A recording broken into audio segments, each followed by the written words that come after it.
겠습니다. 반갑습니다. 사랑합니다. 네. 온라인으로 줌으로 참석하신 분들 환영합니다. 얼굴 보이는 분들이 몇 사람 안 계시는데 또 멀어서 저는 잘 보이지는 않습니다. 아무튼 환영합니다. 오늘은 사도행전 이 부분이 굉장히 의미 있는 부분이라서 말씀을 택하고 여러분에게 이 의미를 전하고자 합니다.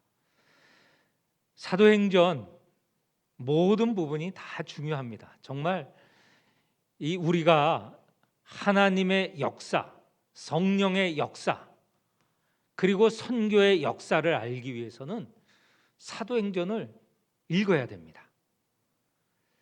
그리고 또 교회가 어떻게 시작되었는지 알기 위해서도 읽어야 되고, 또 모범적인 교회가 어떤 교회인지 알기 위해서도 사도행전을 읽어야 됩니다. 성경마다 다 많은 진리를 포함하고 있지만 사도행전만큼 실질적인 유익이 있는, 다 유익이 있어요. 그런데 우리가 생각하기에 실질적인 유익이 있는 책이 사도행전만한 게 있나 싶습니다. 교회의 시작, 사도행전 2장에서 우리가 알 수 있지 않습니까? 몇 주 전에 말씀을 드렸습니다.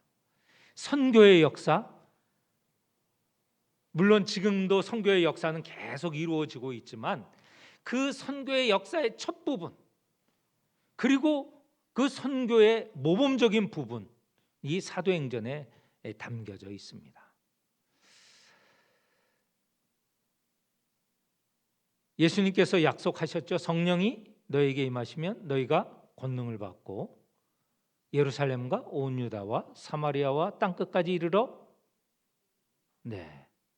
증인이 되리라 하는 말씀을 주셨고, 그 말씀에 따라서 성령이 임하셨고 능력을 받은 사도들이 복음을 전하여서 예루살렘뿐만 아니라 온 유다와 사마리아 그리고 땅끝까지 복음을 전하는데, 예루살렘과 온 유대는 우리가 잘 아는 사마리아까지 이스라엘 영역 아닙니다.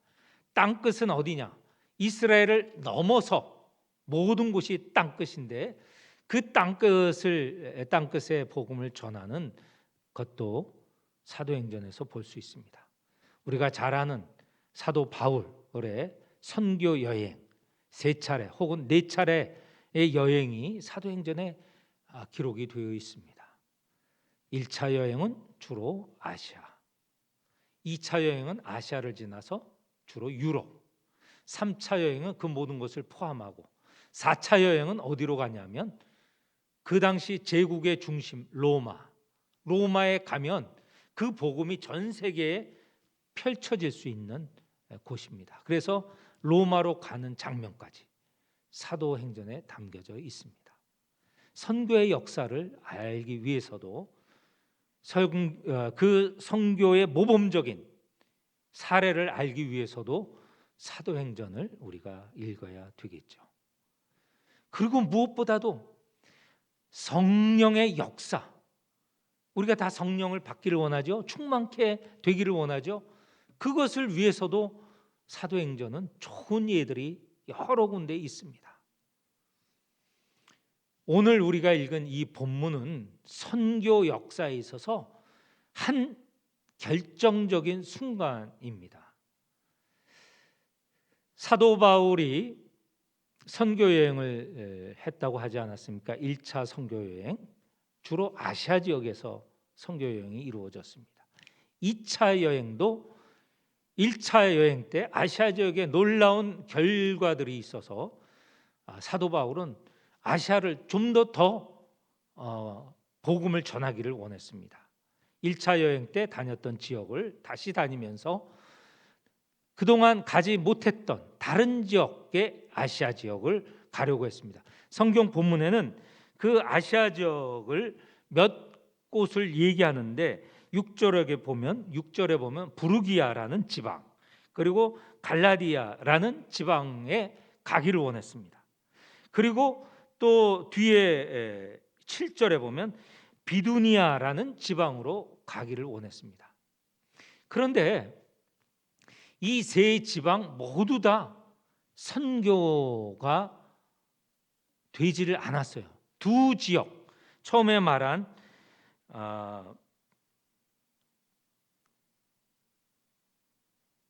부르기아와 갈라디아, 이곳에는 그쪽으로 다녔지만 선교의 결실이 없었어요. 그동안 1차 여행, 그리고 이 지금 2차 여행 시작하면서까지는 선교의 결실들이 많이 생겼어요. 우리가 바울 그러면 선교사의 대표적이고, 또 그로 인하여서 많은 교회가 세워지고 또 많은 그리스도인이 생겼다는 거 알고 있지 않습니까? 그런데 여기 6절에 보니 이 부르기아와 갈라디아 지방에서는 별 성과가 없었어요. 그 표현을 6절에 성령이 아시아에서 말씀을 전하지 못하게 하시거늘 그들이 부르기아와 갈라디아 땅으로 다녀가. 여기는 별 성과가 없었다는 것을 말하고 있어요. 그래서 아시아의 다른 지역으로 가면 또 선교의 결실이 있을까? 아직 가지 않았던 지역을 가기를 원하는데 7절에 나오는 대로 비두니아로 향하려고 했어요. 그런데 아예 비두니아로 가는 것은 이루어지지가 않았어요. 그 선교 여행이 이루어지지 않았다는 것이에요. 그러니까 앞에 말한 두 지역은 지났지만, 그 지역에 갔지만 결실이 없었고, 한 지역은 가려고 하였지만, 그곳에서 복음을 전하려고 하였지만 그게 막혀졌어요. 위대한 사도에게도 하지 못하는 일이 있었다는 거예요. 원하고 바라고 하려고 했는데 그게 막혀 있었다는 거예요. 왜 그랬을까? 오늘 성경에는 6절 7절엔 분명하게 그 내용이 나옵니다. 무엇이냐? 6절, 성령이 아시아에서 말씀을 전하지 못하게 하시거늘. 성령이 막으신 거예요. 선교가 무슨 선교든 다 좋은 것 아닙니까? 다 해야 되는 것 아닙니까? 그러나 시기적으로 또 상황에 따라서 하지 못할 경우도 있다는 거예요. 성령이 막으셨다는 거예요. 그리고 7절에도 보면 후반부에 예수의 영이 허락하지 않은지라, 비두니아로 가서 복음을 전하려고 했는데 비두니아로 가는 여행 그 자체를 성령께서, 예수의 영이 막으셨다는 거예요. 예수의 영은 성령을 말하죠. 성령이 막으시는데 누가 어떻게 무엇을 하게 할 수 있겠습니까? 그래서 사도 바울은 그 또 선교 여행팀은 아시아에서 성과를 보지 못했습니다. 어떻게 해야 되는가? 이 사도 바울에게 큰 고민이지 않겠습니까? 1차 선교 여행 때 많은 결실이 있었고 2차도 초반부에는 그리했는데 왜 이러는가 하는 아마 의문에 쌓였을 겁니다. 성령이 하지 못하시게 하셨기 때문에 성령의 역사를 아마 두고 보았을 것입니다. 어떻게 하시려고 하시는 건가? 이런 기다림이 있었는데 그가 무시아를 지나서 드로아라는 도시에 도착했을 때 그 밤에 환상이 나타났죠. 9절에 보면 밤에 환상이 바울에게 보이니라고 합니다. 이 환상을 통해서 한 성령께서 왜 막으셨는지 알게 되었다는 것이죠. 그 환상의 내용은 뭐냐면 9절 중반에 보면 마게도냐 사람 한 사람이 서서 바울에게 요청을 합니다. 간청을 합니다. 마게도냐로 건너와서 우리를 도우라. 성령께서 마게도냐로 보내시기 위하여서 그동안 아시아 다른 지역에서 결실을 못 맺고 또 가지 못하게 하셨구나 하는 것을 깨닫게 되었다는 것이죠. 마게도냐는 어디냐? 지금까지 바울이 아시아 지역에서 선교했다고 하지 않았습니까? 이 마게도냐는 바다를 건너서 유럽 지역이 되는 겁니다. 아시아 쪽에서 본다면 유럽의 시작은 마게도냐입니다. 마게도냐, 그리스, 로마가 바다 건너편에 있었던 것이죠. 성령께서는 이제 아시아 지역에서만 선교하는 것이 아니라 유럽에도 선교가 필요하다. 거기에도 복음을 전할 필요가 있다라고 하시는 것입니다. 그것을 이 한밤에 깨달은 사도 바울은 어떻겠습니까? 사도 바울이 얼마 동안에 이 선교가 막히는 것에 답답해 있는데 환상 중에 보여주시는 것을 보고 그 마음이 굉장히 설렜지 않겠습니까? 그의 결단은 순식간에 이루어졌습니다.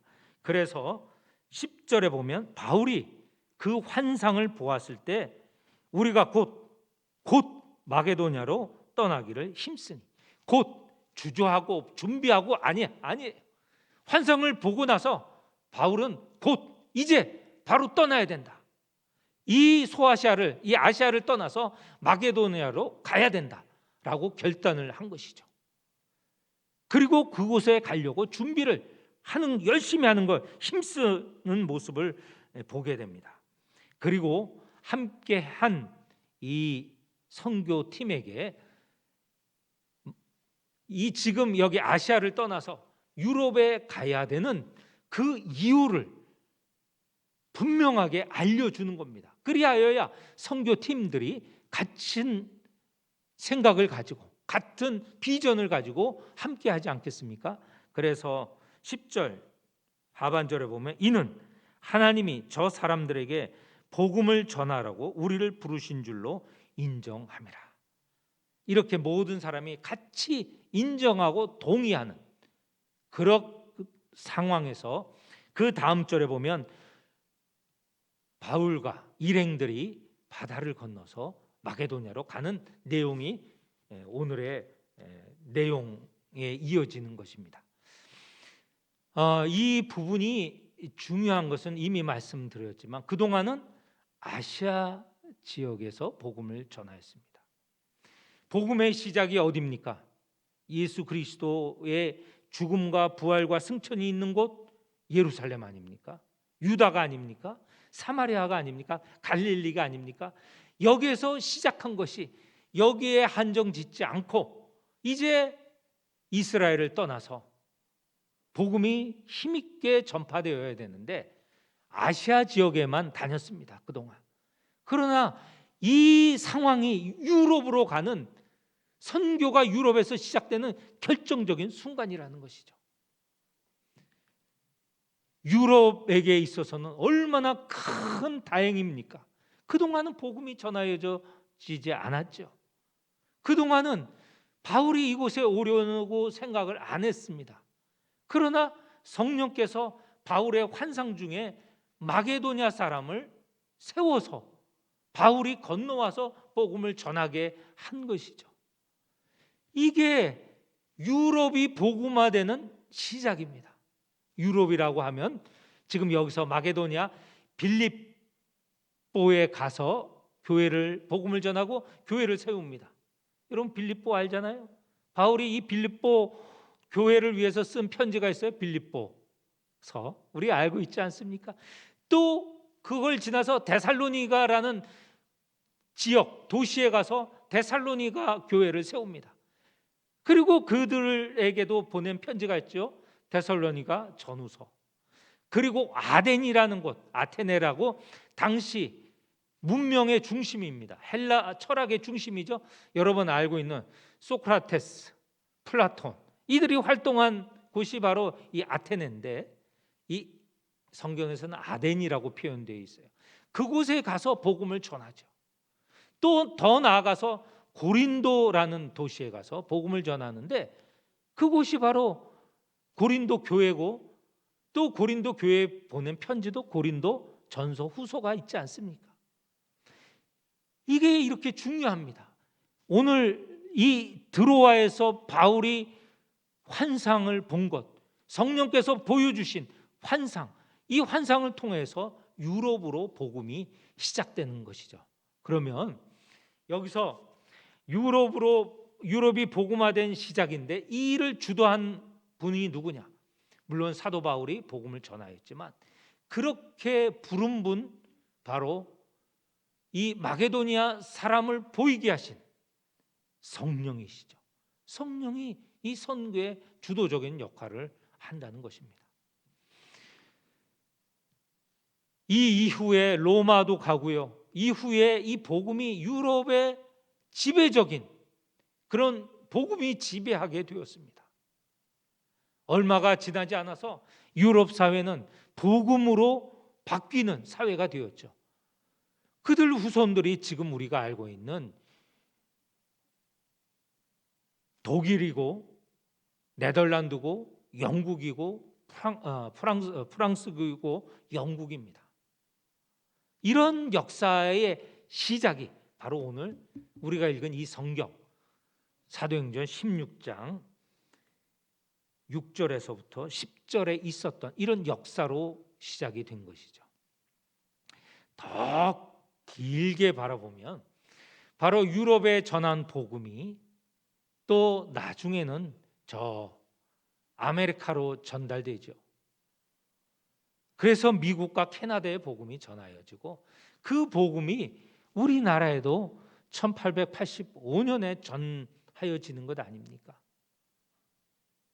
1885년 이전에도 선교사는 들어와 있지만 교회를 세우는 선교사는 1885년도에 우리가 잘 아는 언더우드 아펜셀러 선교사가 들어오게 됩니다.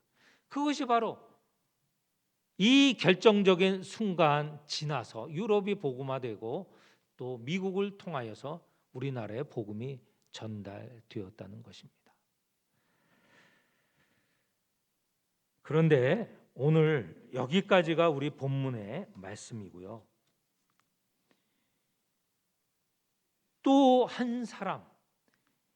또 한 사람의 마게도니아 사람을 제가 오늘 좀 소개하려고 합니다. 또 한 사람의 마게도니아 사람은 누구냐면 1880년대 조선의 이수정이라는 사람을 소개하려고 합니다. 이 이수정이라는 사람이 조선의 마게도니아인이라고 알려져 있는 사람입니다. 이수정이라는 사람은 1882년에 이 조선 땅에 이모군란이라는 변란이 생겼어요.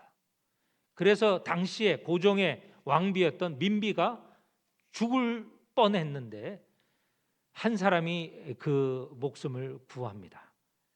그 과정까지는 다 설명을 안 드리지만 그런 공로로 인해서 이수정이 그 역할을 했거든요. 이수정이 그의 1882년 9월에 정부의 국비를 받아서 일본으로 유학을 갑니다. 일본에 가서 근대 문명을 배워라, 선진 문명을 배워와라 하는 명을 받들어서 일본에 갑니다. 그런데 일본에 간 이 이수정이 성경 공부를 하면서 이 조선에 필요한 것은 문명도 중요하지만 복음이다. 이 복음이 전하여지는 게 훨씬 더 지금 중요하다라는 것을 깨닫게 돼요. 그래서 그분 자체가 그 다음에 1883년에 세례를 받습니다. 이분은 이 개신교인으로서 일본에서 첫 세례를 받은 조선인이 되었죠. 굉장히 성각자죠. 이 복음이 필요하다. 조선에 필요한 것은 복음이다. 그리고 자기 자신이 세례를 받았습니다. 그리고 이분이 한 역할 중에 중요한 역할이 몇 개 있는데 하나는 복음을 전하여야 되는 게 중요하다고 해서 이분이 성경을 번역을 해요.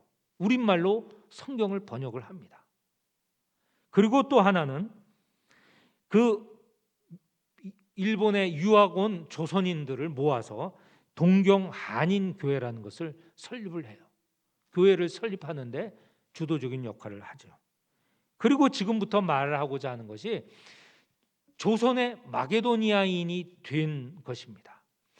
마게도니아 사람이 바울의 환상중에 나타나서 뭐라고 합니까? 건너오라. 바다를 건너오라. 그리고 우리를 도우라 하지 않았습니까? 그게 9절에 나온 말씀입니다. 마게도니아 사람 하나가 서서 그에게 청하여 이르되 마게도니아로 건너와서 우리를 도우라. 이 이수정이 이 마게도니아 사람의 역할을 한 거예요. 이수정이 미국 교회에 편지를 보냅니다. 편지를 보내어서 우리 조선을 도와달라. 이런 편지를 써요. 마게도니아 사람하고 거의 같지 않습니까? 그 편지의 내용이 이렇습니다. 제가 부분적으로 여러분에게 읽어 드릴게요. 1883년 12월에 쓴 겁니다.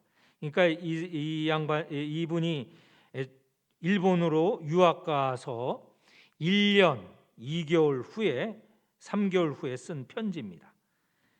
예수 그리스도의 종 이수정은 미국에 있는 형제 자매들에게 문안합니다. 제가 다 지금 읽어드리는 거 아니고 부분적으로 읽어드리는 것입니다. 우리나라에 있는 수많은 사람들은 아직도 참 하나님의 도를 모르고 이방인으로 살고 있습니다. 그들은 아직 주님의 구원하시는 은혜를 받지 못했습니다. 저는 복음을 전하는 도구로서 성경을 한국어로 번역하고 있습니다. 이 사역의 성공을 위해서 저는 밤낮으로 기도합니다. 마가복음서는 거의 완성되었습니다. 이 마가복음서를 거의 우리말로 번역을 했다는 거예요. 현재 정부는 이 조선 정부죠. 외국 통상의 문호를 개방하고 백성들의 상태를 개선하려고 열심히 노력하고 있습니다. 그 결과 기독교에 좀 더 유연한 태도를 취하고 있으며 비록 공개적으로 허용하지는 않았지만 기독교인들을 찾아내어 박해하지는 않았습니다.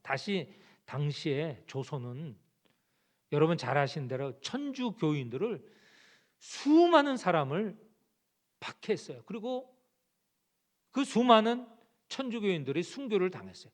그것이 외국에서 알려진 종교를 반대하고 이 기독교를 믿는 사람을 이렇게 죽이기까지 하는 정부다, 이렇게 알려져 있는데, 그렇게 되면 외국에서 사람들의 선교사를 보내기 어렵지 않습니까? 그런데 이수정은 지금 1883년 지금 이 시기에는 조선 정부가 그렇게 하지는 않는다는 거예요. 사람을 찾아서 믿는 사람을 박해하는 그런 시기는 지났다, 이렇게 미국 교회를 설득하는 것이죠. 여러분의 나라는 우리에게 기독교 국가로 잘 알려져 있습니다. 이 미국을 말하지 않습니까?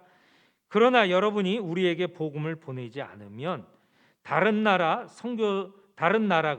선교사들을 신속히 파송할 것으로 우려되며 저는 그 가르침이 주님의 뜻에 일치하지 않는다고 생각합니다. 이 어느 나라를 말하냐면 프랑스를 말해요. 프랑스는 천주교 국가 아닙니까? 천주교 선교사들이 보낼 것 같은데 먼저 미국 선교사들이 미국 교회에서 선교사들을 보냈으면 좋겠다는 겁니다. 비록 저는 역량이 없는 자이지만 여러분이 파송하는 선교사들을 최선을 다해서 돕겠습니다. 그리스도의 종 이수정 올림, 이것이 미국 교회에 알려졌어요. 이 편지를 보낸 게 1883년 12월이거든요.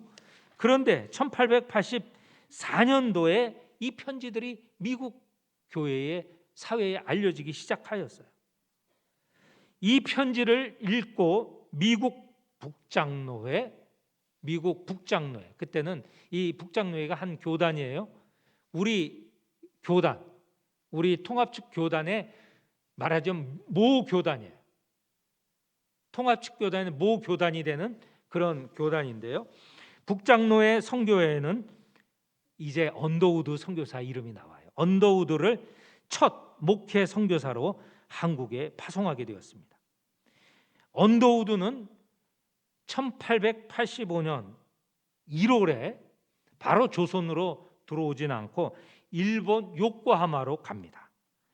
일본 요코하마에서 그 당시 갑신정변을 일으켰다가 그것이 무너지고 일본으로 도망간 서광범이라는 사람에게 한국어를 배워요.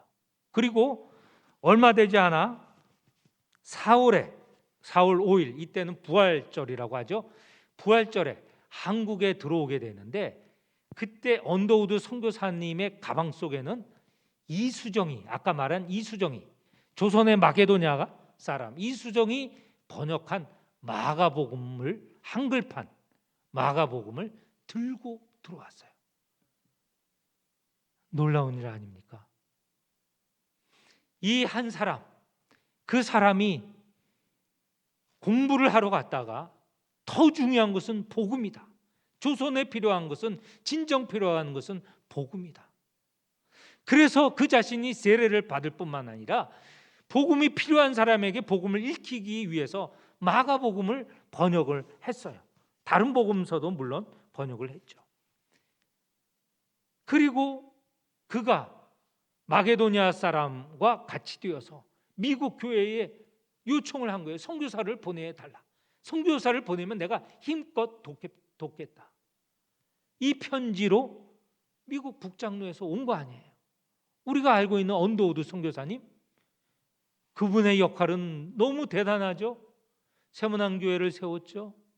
우리나라 지금 우리가 읽고 있는 이 성경 번역하는데 기본이 되는 걸 이분이 여러 선교사들과 합력하여서 그때 번역한 것이 이 기초가 된 거예요. 그분이 성경 번역하는데 주도적인 역할을 했어요. 성경 번역.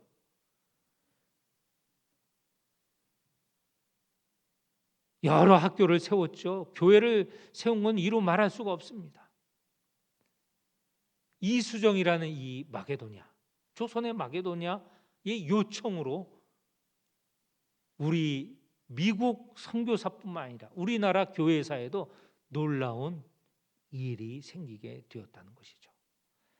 저는 이 부분도 성령의 역사라고 믿습니다.